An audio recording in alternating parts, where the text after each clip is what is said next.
आज हम तुलसीदास जी, राम जी और हनुमान जी से मुलाकात कैसे हुई, इसके बारे में जानते हैं। सबसे पहले हम तुलसीदास जी के जीवन के बारे में बात करते हैं। तुलसीदास जी का जन्म संवत 1554 और 1532 ईस्वी में श्रावण शुक्ल पक्ष की सप्तमी को चित्रकूट जिले के राजापुर गांव में माना जाता है। गोस्वामी तुलसीदास जी सरयू पारी ब्राह्मण थे। गोस्वामी तुलसीदास जी के पिता का नाम आत्माराम दुबे और माता का नाम तुलसी देवी था। जन्म के समय बालक तुलसी के मुंह में पूरे 32 दांत थे। अतः अशुभ मानकर माता पिता द्वारा त्याग किए जाने के कारण इनका पालन पोषण एक चुनिया नाम की दासी ने किया था तथा संत नरिहरिदास ने काशी में ज्ञान एवं भक्ति की शिक्षा दी थी। जन्म के समय बालक तुलसी के मुख से राम शब्द निकला था, इसलिए लोग इन्हें राम बोला कहने लगे। वे ब्राह्मण कुल से थे। तुलसीदास जी का विवाह दीनबंधु पाठक की सुंदर कन्या रत्नावली से 13 वर्ष की उम्र में हुआ था। सर्वगुण संपन्न सुंदर स्त्री पाकर तुलसीदास पत्नी के प्रेम में लिप्त रहते थे। तुलसीदास अपनी पत्नी रत्नावली से बहुत प्रेम करते थे। एक बार रत्नावली अपने मायके गई। तुलसीदास से रहा नहीं गया। उसी ही रात भारी बारिश हो रही थी। रत्नावली का घर नदी के उस पार गांव में था। तुलसीदास पत्नी से मिलने के लिए बारिश में निकल पड़े। नदी के पास कोई नाव नहीं थी। तब उन्होंने वहां किनारे पर एक बहती हुई लाश दिखाई दी। उन्होंने वो लकड़ी का गट्ठा समझा और तुलसीदास उस लाश पर बैठकर जैसे तैसे नदी पार की। पत्नी के घर पहुंचकर दरवाजा खटखटाया, लेकिन दरवाजा नहीं खुला। पत्नी दूसरी मंजिल पर सोती थी, इसलिए घर के पीछे जाकर ऊपर चढ़ने का रास्ता देखने लगे। घर के पीछे उनको एक मोटी रस्सी दिखाई दी। वो उस रस्सी से चढ़कर ऊपर आ गए और सीधा पत्नी के कमरे में पहुंचे। पत्नी हड़बड़ा गई और बोली, इतनी रात बारिश में और वो भी ऊपर, आप कैसे आए? तुलसीदास बोले, रस्सी पकड़कर। पत्नी ने देखा रस्सी नहीं, वो तो सांप था। पत्नी की इस अथाह आसक्ति को देखकर पत्नी बोली, हस्ती चरम में धेमम तमो ऐसी प्रीत, जैसी जो श्री राम में होत न तव भयभीत। हे नाथ, मेरी देह से जितना प्रेम करते हो, इतना प्रेम यदि राम से करते तो आपका जीवन धन्य हो जाता। पत्नी की यह बात सुनकर तुलसीदास जी के हृदय में उतर गई।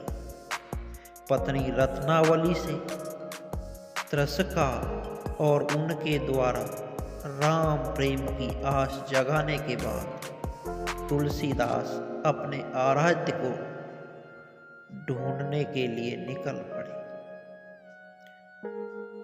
लेकिन उन्हें राम कहीं नहीं मिले। निराश होकर तुलसी राजपुरा लौट आए।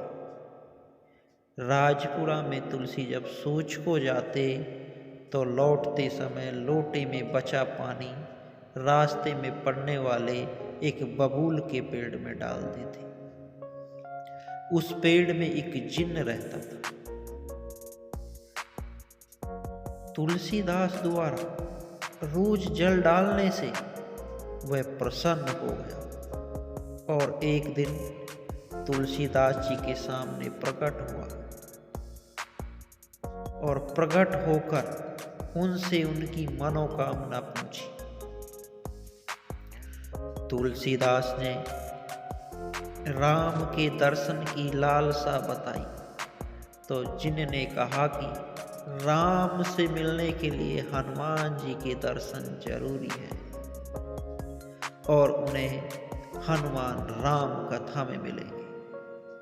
जब तुलसीदास जी ने पूछा कि हनुमान जी को कैसे पहचाना जा सकता है, तब जिन्न ने बताया कि जो व्यक्ति राम कथा में सबसे पहले आए और सबसे बाद में जाए, बस उसके पैर पकड़ लेना, वो ही हनुमान जी हैं। राजपुरा में हुई एक राम कथा में तुलसीदास जी ने ऐसा ही किया। जब हनुमान जी से उनकी भेंट हुई तो हनुमान जी ने तुलसी जी को चित्रकूट जाकर वहीं निवास करने को कहा। राम से मिलने की आस में तुलसीदास एक बार फिर चित्रकूट आ गए और अपने इष्ट के दर्शन की प्रतीक्षा करने लगे। तुलसीदास चित्रकूट में अपनी कुटिया में रहते मंदाकिनी के तट में बैठे प्रवचन करते राम के इंतजार में समय बिताने लगे। एक दिन जब तुलसीदास जी चित्रकूट में मंदाकिनी नदी के किनारे बने चबूतरे पे बैठे प्रवचन कर रहे थे, तब भगवान राम और लक्ष्मण जी वहां से गुजरे, लेकिन तुलसीदास जी उन्हें पहचान नहीं पाए। उसी ही रात तुलसीदास जी को सपने में हनुमान जी ने दर्शन दिए और उनसे इच्छा पूरी होने के बारे में पूछा। तो तुलसीदास जी ने कहा कि उन्हें तो किसी के दर्शन नहीं हुए। तब हनुमान जी ने तुलसीदास जी से कुछ दिन और इंतजार करने के लिए कहा। थोड़े दिन बाद जब तुलसीदास जी